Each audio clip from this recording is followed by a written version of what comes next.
Fala, meu querido aluno, minha querida aluna, aqui é o professor José do canal Farmacologia Fácil. Seja bem-vindo a mais uma aula aqui do nosso canal que traz aulas semanais de fisiologia, farmacologia e terapêutica para você. Todas as aulas feitas com o maior amor desse professor que ama demais estar aqui com você no YouTube.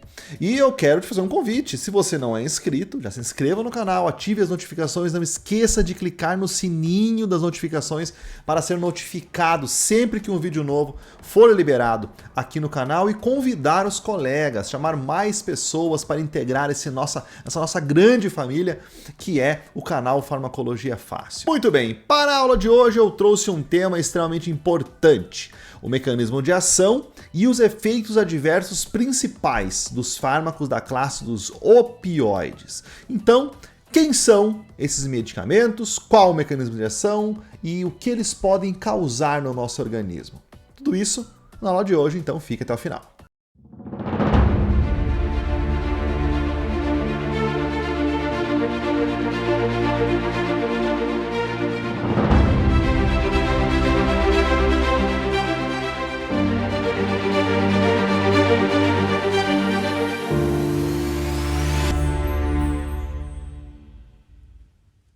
Começamos por essa tabela retirada do livro Princípios de Farmacologia do Golan.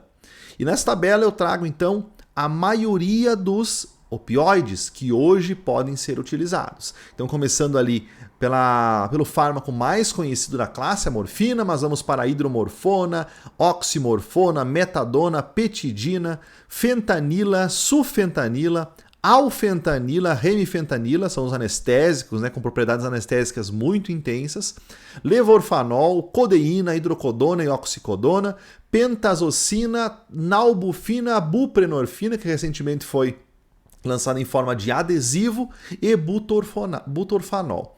Muito bem, nas primeiras colunas dessa tabela, a gente entende que nós temos três receptores diferentes: o Mi, o Delta e o Kappa.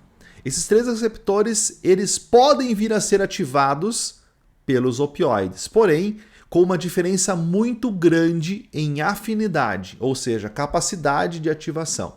Onde nós notamos que o receptor Mi, responsável, presente nos locais por onde passam o sinal nervoso da dor, é ele o alvo principal dos opioides.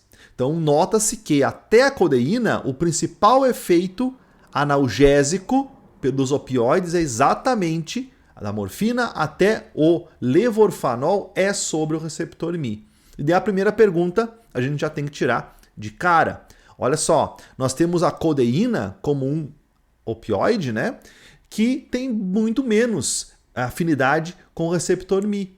E provavelmente pode ser, devido a isso, o menor efeito analgésico em comparação à morfina, por exemplo. Show?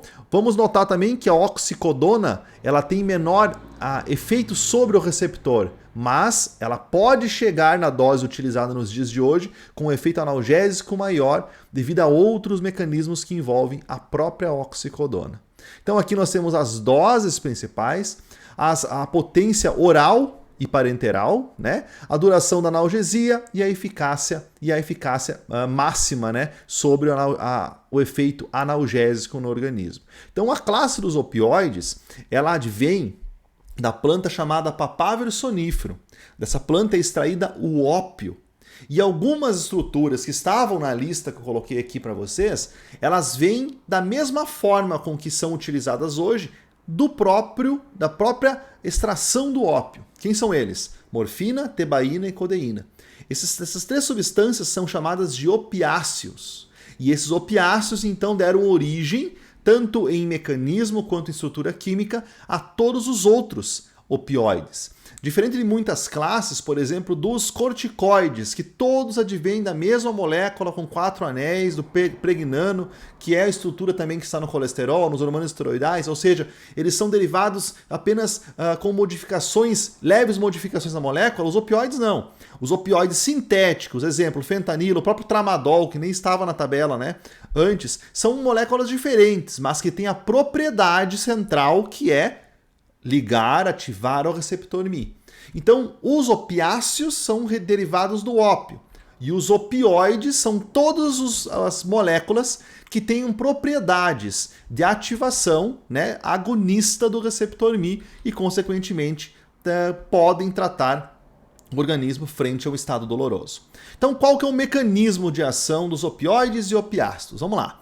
Olha só, aqui nós temos um neurônio que saiu da periferia, vamos avançar um pouquinho na imagem. Saiu da periferia e levou um sinal, a mensagem até a nossa medula. Aqui é uma conexão dentro da medula, pelo corno dorsal da medula espinhal. E daqui para cima, nós temos o envio do sinal, que afastou agora meu slide, mas eu estou chegando de novo. E daqui para cima nós temos o neurônio eferente secundário que leva o sinal para o sistema nervoso central. Show? Então, lá da periferia, nós temos a emissão, né, ou química, mecânica de um sinal que leva à percepção da dor por algumas fibras A, fibra C, dependendo do tipo da dor. E aqui eu tenho a presença do receptor Mi. Show? Nessa região, pessoal, o receptor Mi, quando ligado pelo opioide, então o primeiro local de ação, na periferia da lesão, onde tem o ponto de estímulo central da lesão, nós temos uma região que potencializa a transmissão da dor. Nessa região nós temos uma grande quantidade na pele como um todo, mas quando eu tenho um ponto inicial, se eu for comparar a região periférica daquele ponto de estímulo, eu vou encontrar vários receptores Mi. E aqui está abreviado como MOR, que é uma outra forma de você abreviar ou citar o receptor Mi. E esse receptor nessa região, ele vai fazer a diminuição da passagem do sinal. Mas vamos lembrar como que é a passagem do sinal. Eu tenho um estímulo que vai abrir canais de sódio e vai entrar cargas positivas. E essas cargas positivas, o sódio, vai despolarizar a membrana. E essa despolarização é o sinal que eu citei. Muito bem. O receptor Mi, ou MOR, como está na figura, ele abre canais de potássio. Então, depois que o agonista dele vai ligar nele, que é o opioide ou opiáceo, ele vai estimular a abertura de canais de potássio. O potássio sai de dentro do neurônio e leva com ele a carga positiva, porque ele é um íon positivo.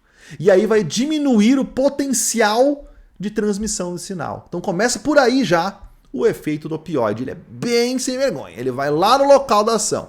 Já na medula, olha só, na medula ele vai fazer algo semelhante. Ele vai estar, só que em outro canal, ele vai estar na região pré-sináptica, olha aqui, ó, pré-sináptica, e ele vai bloquear, quando ativado pelo opioide, ele tem capacidade de bloquear canais de cálcio. Vamos lembrar o que o canal de cálcio faz. Bom, o sinal foi enviado e ele vai chegar aqui numa despolarização, ele vai ativar um canal de cálcio, voltagem independente, que vai permitir entrada de cálcio, e o cálcio vai mobilizar vesículas que armazenam neurotransmissores. Por exemplo, o NMDA, o receptor glutamato, que vai ligar no receptor, o neurotransmissor glutamato, que vai ligar no receptor NMDA, aqui no neurônio pós-sináptico, e mandar o sinal da dor. Então, pessoal, esse é o papel central desse neurônio. Receber o sinal, chega o sinal, abre canal de cálcio, o cálcio entra e mobiliza vesículas para liberar o transmissor, o sinalizador, que é o glutamato, que vai ligar no neurônio pós e mandar o sinal da dor para o cérebro. Muito bem. Quando eu uso o opioide vai ligar nesse receptor, vai bloquear o canal de cálcio. Então, o sinal já vem mais enfraquecido na periferia pela ação local do opioide, e ele chega aqui, vai tentar abrir o canal de cálcio, o opioide vai estar lá também dificultando a passagem desse sinal, dessa voltagem, né, para o objetivo, que é a abertura do canal de cálcio e a liberação do neurotransmissor. Então, com o bloqueio da entrada de cálcio, pelo menos diminuída, vamos dizer assim, eu tenho uma dificuldade maior para a liberação do glutamato lá na medula.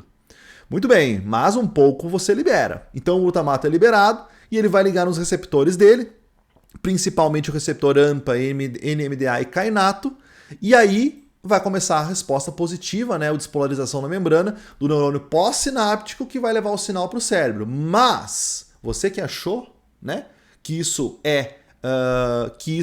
acabou, que o mecanismo acabou, se enganou. Porque no neurônio pós-sináptico, o receptor, novamente o receptor Mi, quando ativado pelo opioide, ele vai de novo, novamente, abrir canal de potássio e vai dificultar a passagem do sinal novamente. Então, nas regiões pré-sinápticas, ou no local onde é o estímulo, que essa aqui é uma região pré-sináptica, mas não deixa de ser o início de um estímulo, ele dificulta a transmissão, abrindo canais de potássio e dificultando a despolarização inicial.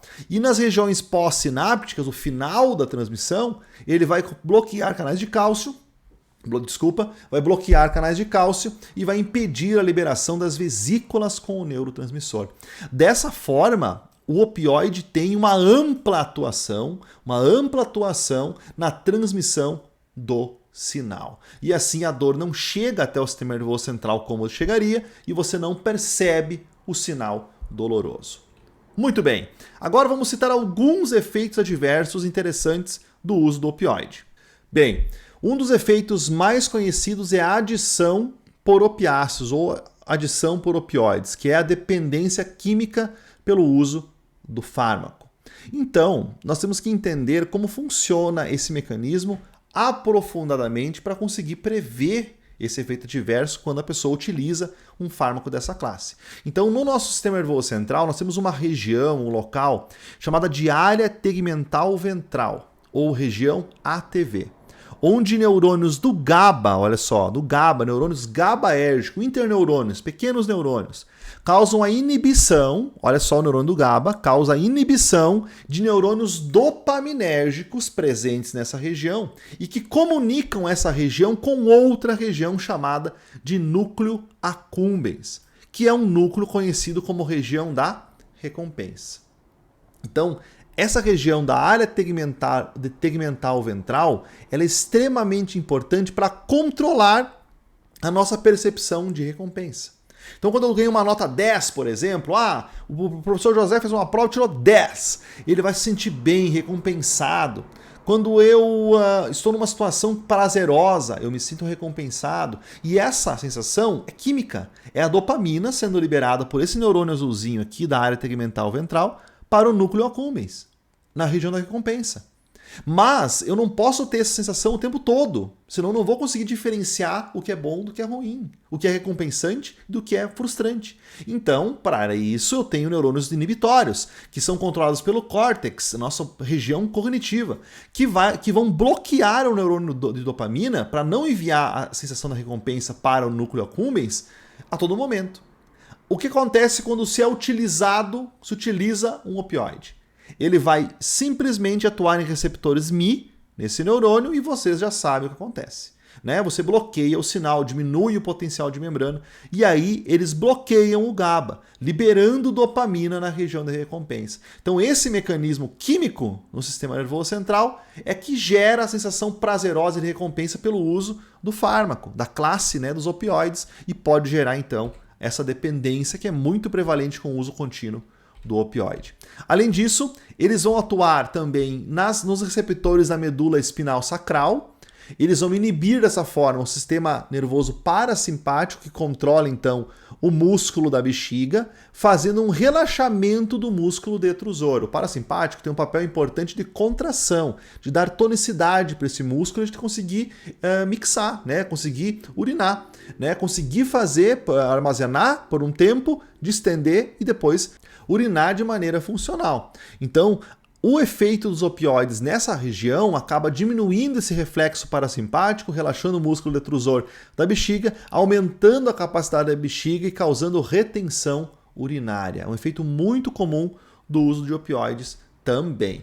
E também eles podem fazer então isso no nosso trato gastrointestinal.